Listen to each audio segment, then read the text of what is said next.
FM 94 The Dark. It is that time again. It's time to get to know a band we play here on The Dark, and you, the listener out there, voted during the early months of April here, and we gave you some choices on bands you wanted to hear more about, and you said, hey, we want to hear more about the band Dark Station, so that is exactly what we're doing right now. On the phone, I have Nathan, the lead singer of the band Dark Station, and first of all, Nathan, thanks so much for joining me. How are you doing tonight? I'm doing well, JZ. Thanks for having me. Hey, first of all, where are you calling from, I guess? Are you guys in California? Is that where you're at? Yeah, we're like Southern California. Okay. What's it like right now in California? Obviously, with the COVID-19 virus going on, continuing, this really kind of started back in March. It continues on here in April. What has it been like, I guess, for the past 6 weeks in California? I mean, most people are staying inside, so everything's shut down. There's not really any forms of entertainment open right now other than your television, I guess, or your phone. So, I mean, it's been a little rocky, but I still, I've maintained a job, so it's not quite as bad for me. I get to stay busy a little more. But yeah, that's what I've been doing, just working and staying inside. As far as the band itself, what have you guys had any chance to interact with each other? Has it all been basically by social media or some of the platforms video-wise? No, we've seen each other for, a practice. We have our own walkout. So we go, a couple times a month up to North Hollywood to work with our producer, Gus. And, we already have new stuff that we're working on and new stuff that's pretty close to done. So it hasn't been, we haven't been really standing still.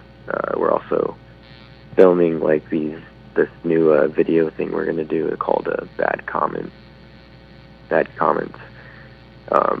which is pretty much us going down on Facebook and getting all the really, really nasty comments people leave about us, about the music. It's pretty funny. Really? And, yeah, we read it off. Wow, interesting. You see, so you're getting a lot of negative comments, which is kind of odd on a Facebook page. Oh, I mean, the positive outweigh the negative. Oh, okay. Some of them are funny, I got you. They're really funny. I got you. There's always going to be haters, right? Yeah, of course, yeah.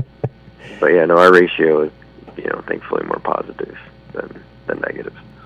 So let's talk about the band. Let's talk about the history of the band first, and then we'll move on from there. But give us the history of Dark Station. How did the band all come about, Nathan? So yeah, there's a lot to that.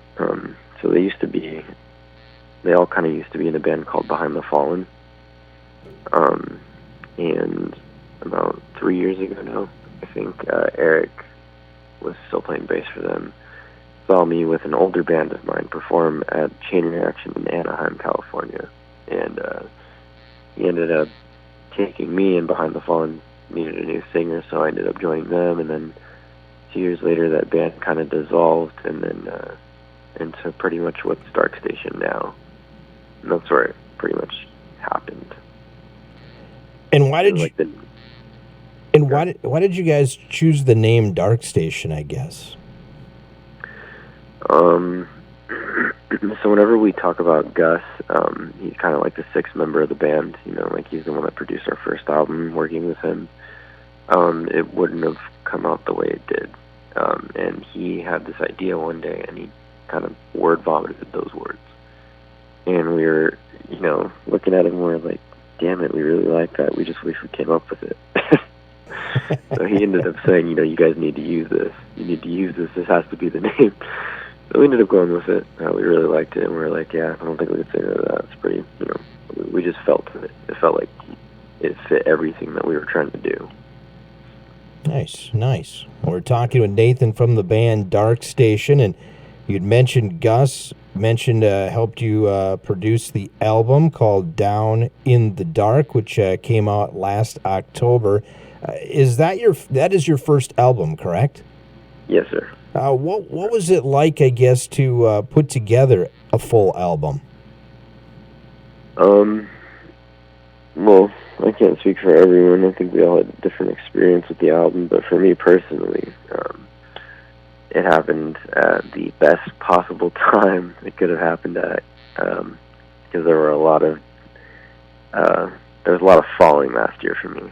So I think that making that album breezed by really quickly because it didn't really take much for me. A lot of the lines, a lot of the stuff on the album, and Gus and Kyle can testify to this, but it was mainly freestyle stuff like Villain, Obvious. Like a lot of those verses just came out, and I don't know where they came from. We would just kind of get on the mic and see what happened, and yeah, that's how a lot of it went. I guess because I was going through a lot, so it all definitely had meaning for what I was going through that year. But yeah, for everyone else, I mean, Gus writing with Kyle, writing the tracks, and David doing the solos.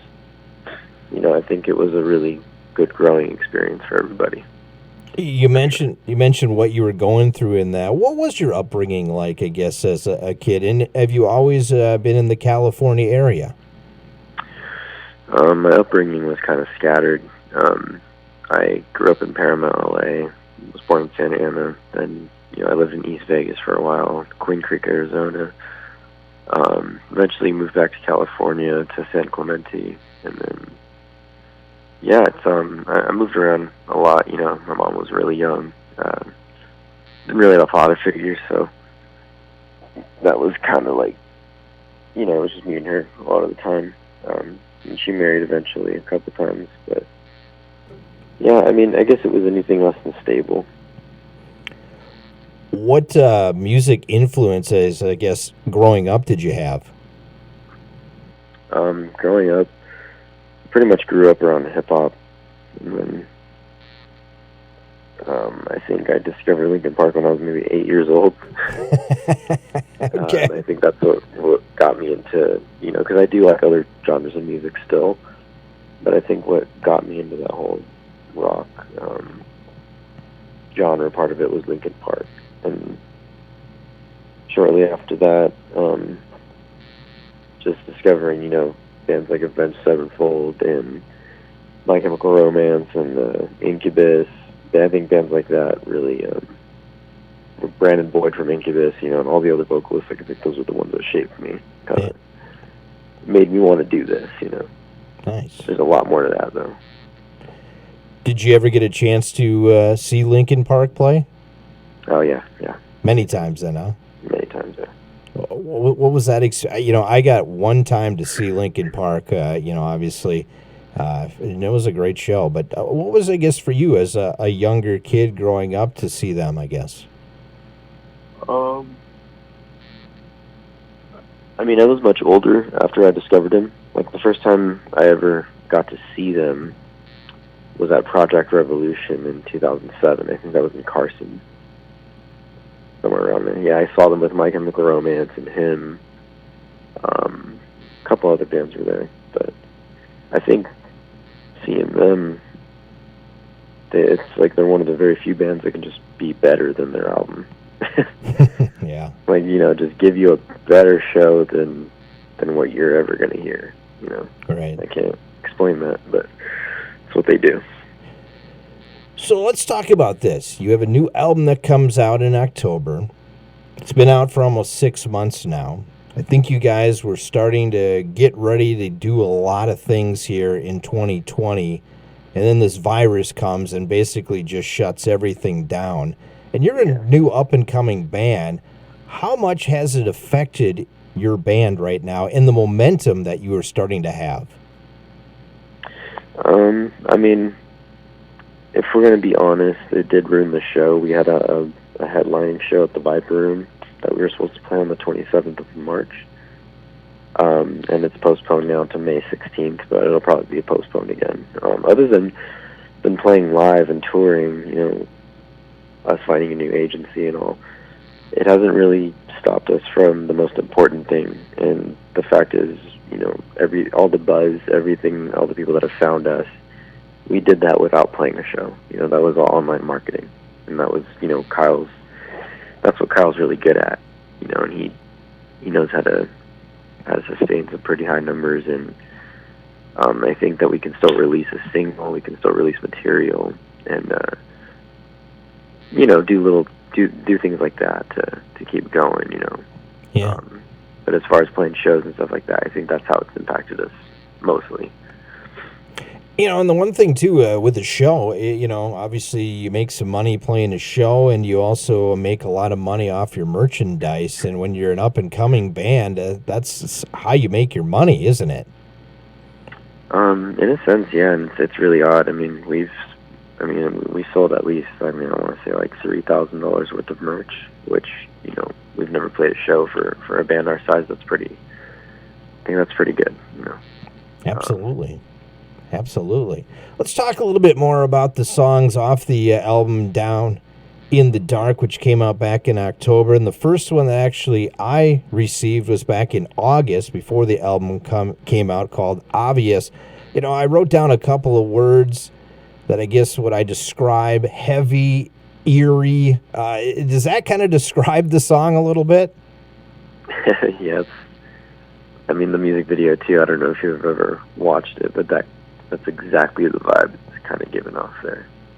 Is that kind of the direction of this whole album, is kind of that way? Or is it, I have only heard a few songs, so I haven't had a chance to sit down with the entire album, but I guess, what is the kind of vibe, the feel of this album? It was basically just to give our name a little bit of life. You could probably think of a handful of bands where if you can't picture their faces and you can't hear their music in your head, then their name doesn't make an impression. What does Linkin Park mean? Nobody knows where this Linkin Park is. Maybe they do. Maybe it's somewhere that I don't know. But it's like their music and their whole presence is what gave their name like life. Mm-hmm. It gave their name a meaning. Now you don't really think about too much what Linkin Park is. It's 7 guys. And 8 albums later, that's kind of what you think of when you think of their name. So I guess Dark Station is what we were trying to really, give meaning to and tell you who we are. The Dark Station, Yeah, I gotcha. You kind of gone back to Linkin Park a few times, and obviously the band Grey Days, which Chester was with prior to Linkin Park, and they didn't have the dollars to get to where they wanted to be, and obviously Chester went his own way, and then obviously got it with Mike and everybody else, and the next thing you know, they've blown up to be huge. It's almost, and I don't want to use the parallel, this is kind of the same story, but if you guys were in a different band and now you guys are coming together, do you feel like maybe this is your kind of story, that you're branching together and maybe could become this next big thing, or hoping to be that? Yeah, that's it's a conversation we've had. It definitely feels like we have a shot, but not like we think we have a shot. It's more like we're looking at everything. We're looking at the progress and what it is, from an outside perspective, and we've definitely got a shot. And it's, just playing your cards right and continuing to for the long haul. Yeah, it's nothing short term. So I know, a lot of grinding. I know bands hate to be compared to other bands, or even current bands or past bands, but I guess if you had to compare yourself, or kind of the music that you're heading towards, who would you, I guess, kind of compare yourself to, whether it be present or past? I would definitely say probably, because I didn't really feel this way until a lot of people started comparing us to the Deftones. Okay, yeah. And then I was like, yeah, I get that. People compare us to a lot of out there stuff that we're like, yeah, we don't get it. But, I understood that. And it kind of opened my eyes to like, yeah, I guess I can agree that our music is very soft when it needs to be and heavy when it needs to be. It's kind of got both. But I think if I had to pick anything, it would probably be like Korn, Nirvana. I don't know, I feel like we have a lot of different. Okay. Once you hear the album, you'll kind of understand like the different sounds. Like every song is still us, but it's different from the next, completely different from the next and the last. and that's, it's diverse. The one thing I did notice, seeing a few of your videos, you like to be very dark and theatrical, don't you, with your videos? Yeah, I feel like, people have such a short attention span nowadays. You want to give them something to really watch, something they can probably watch over and catch something new. I feel like simplistic detail is like the thing right now. You don't want to overcomplicate it, but you want to make it simple enough so they can grasp it. I think that goes a long way for sure. Obvious was your first song that you released to radio, at least that we got. I believe it got into the top 50 on the Foundation's charts. Now your new song, Heroes, has been released back in March, and I believe is just about ready. I think it was at number 51 last week on the Foundation's chart, so just about ready to get into the top 50. What are you hearing out there from, I guess, other radio stations about your song, Heroes, and for that matter, about the band itself? So far, every single one of these that we've done and anything that we've heard from Shauna has been nothing short of awesome. It's really cool to see that kind of positive response, from the general public and from, radio stations and just everyone in general. Like I said, we've got some people out there that, look at Metallica. There's people that hate Metallica, but it's Metallica. Mm-hmm. There's going to be people that hate you and people that love you, so that's fine. But we've seen a lot of, positive comments on the album, and it's just good to see. Who's helping you guys in the industry? Is there any artist out there that have kind of taken you under the wing a little bit to help you guide? Or are you guys basically going in on your own on this? Just pretty much on our own. Has anybody mentioned anything about you guys yet, or is it too early to do that yet? We got I don't know if you know Tyler Smith from Danger Kids. I've heard of Danger Kids. Yep. Yeah, so Tyler Smith, and he did this showcase where you as a band can submit your music video, and we ended up, I think, if I'm not mistaken, we won like all 4 times or 3 times. And Kane Churko was one of the last guests that he brought on. Yeah. So he was emailing us, saying he's all, if we do a song or not, he's like, you guys got a fan, and so we've had some stuff like that, but nobody like pushing us or really, we don't have like an in right. or anything like that. Well, you're in the Southern California area, and Kane knows a few bands in Southern California, right? Yeah. I'm a huge P. Roach fan, so I love Papa Roach. Yeah. So. Yeah, I love Papa Roach too. I just think we need to really, earn our way there, and I think if we do it ourselves, it's going to be much more rewarding, and we're going to have a lot of leverage. Absolutely. Nobody to kind of weigh in on our decisions or, affect what we do. Well, I talk to so many up-and-coming bands, and it's hard sometimes as a band. You really want to do your own thing. You don't want to be, like, under the wing of somebody. But in this industry, it is, it's changed from what it was 20, 30 years ago to what it is now. So sometimes a little help doesn't hurt. But I guess... How you're a younger band. You guys have come together a little bit. How well do you know this industry, and are you excited about the future of this industry? Are you nervous about, are you just going to be one of those bands that are here and then gone tomorrow? I guess. How do you feel about things when it comes to the industry?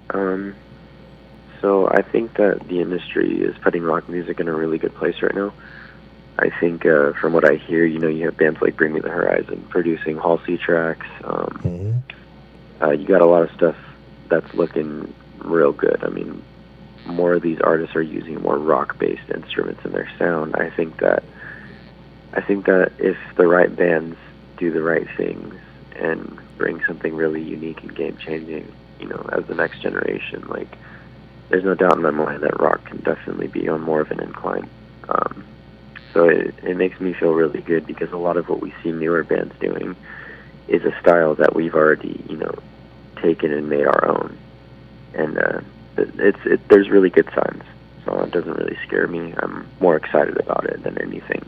I'm excited for 3 to 5 years down the road. That's what I'm looking forward to. Nice. We're talking to Nathan Spades. He's the vocalist, lead singer of the band Dark Station. Their latest song is called Heroes, which we're going to hear in just a few moments. Any backstory on the song Heroes? Any history on this? Yeah, so it kind of, the news prompter we use in the song is actually from Chernobyl, from the Chernobyl incident. And it's kind of about how mainstream media will blow things out of proportion, and kind of about, just, it's like almost mildly about conspiracy, but a little more rationally, Mm-hmm. And just kind of how you can, there's a little line in there that I got from, my influence of Chester and Chris Cornell and stuff like that. The whole heroes are dead part, but that's primarily what it's about. Yeah, that's awesome. I love the song. I think it's a great song, and it's funny because I was sent Obvious first and then Heroes second. Was it meant to be in that order, or was it supposed to be the other way, or how was it supposed to be? Probably should have been the other way, because we released Heroes, then Obvious. Yeah. Gotcha. I was wondering that. I was kind of curious on that. Obviously, we're eventually going to get through the COVID-19 virus, and things are going to go back to, I guess, a new normal. But eventually, touring will happen again. And I know you guys want to get out there and tour. Do you have any plans on some future touring and maybe some bands in mind that you'd like to tour with? There are a few bands that I think Kyle and the guys are friends with that we probably will have an opportunity to tour with if things go right, and then it works and ends up being a good decision. Bands like Rivals and whoever else they know. I haven't really picked their brains much about it right now, but we're just looking to tour with anybody who's serious about it and who can draw some people and put on a show. People are respectable for sure. Who would you like to go out on tour with? If you had a choice to go out on tour, who would you love to go out on tour with?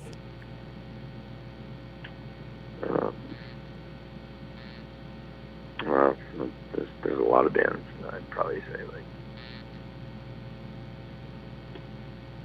even like the Foo Fighters or Under Oath or Bring Me the Horizon. Okay. For sure. Nice. Yeah, those are the ones that come to mind for sure. And how about festivals and stuff? Have you guys done many festivals yet, and is that something you want to do in the future? No, I think they have. I haven't really done festivals, but yeah, we're looking to do that in the future, most definitely. Absolutely. So, lots of things coming now. Obviously, you've had Obvious come out, Heroes come out. Do we have another song that you can let us know that you'll be releasing very soon here? Or are you going to let Heroes kind of work its way for a while through the charts?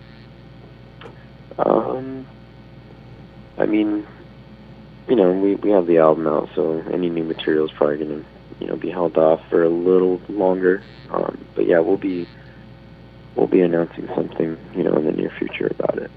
Awesome. And, what do you do in your spare time now since you haven't been able to do a lot of things? You said you just do work in that, so, but in your spare time, what have you been doing right now? Or what do you like to do, I guess, Nathan, in your spare time? Right now, just kind of, I guess, watch movies. Okay. Yeah, I don't really watch, a lot of cable myself. I guess play video games. Video games? Okay. Yeah, everything's pretty much closed, so yeah, there's not really a lot of going out unless you want to go deal with the chaos at the store. I gotcha. So do you, what's a good video that you've watched or a movie that you've watched recently that maybe one of your Dark Nation would like to maybe view? Any recommendations? I'm pretty sure a lot of them have seen this movie, but Star Wars Rogue One is okay. The last one I watched. Gotcha. And how about video game wise? What do you play for that? It's a game called Apex Legends. Okay. Gotcha. Well, great. It was it was exciting to get to know you a little bit more in the band, and I guess if people want more information about you and the band, how can they do so? I'm assuming the social media platforms. Yeah, or they can go to www.darkstationband.com. Nice. And you've been on the Dark. Isn't that cool, huh? The Dark Station on the Dark. You gotta like that. Hey, that was my first thought. Absolutely. Be safe, and once we can get back to whatever our new normal is, get out there, rock it like you looks like you guys are doing. Keep the momentum going, and we're looking forward to maybe in the future having you come up to Minnesota sometime. Have you ever had a chance to come to Minnesota before? I have not, but it is on the bucket list. Awesome. Oh, we're on the bucket list even. I hear that, Central Minnesota? That's right. We can get Dark Station here. Hey, Nathan, thanks so much for joining me, and once again, we'll talk to you soon, okay? Hey, thanks, JZ. Once again, that is Nathan Spades. He's the vocalist of the band Dark Station. Their latest song is called Heroes. You're hearing it right now. It's on the Dark. It's on FM 94.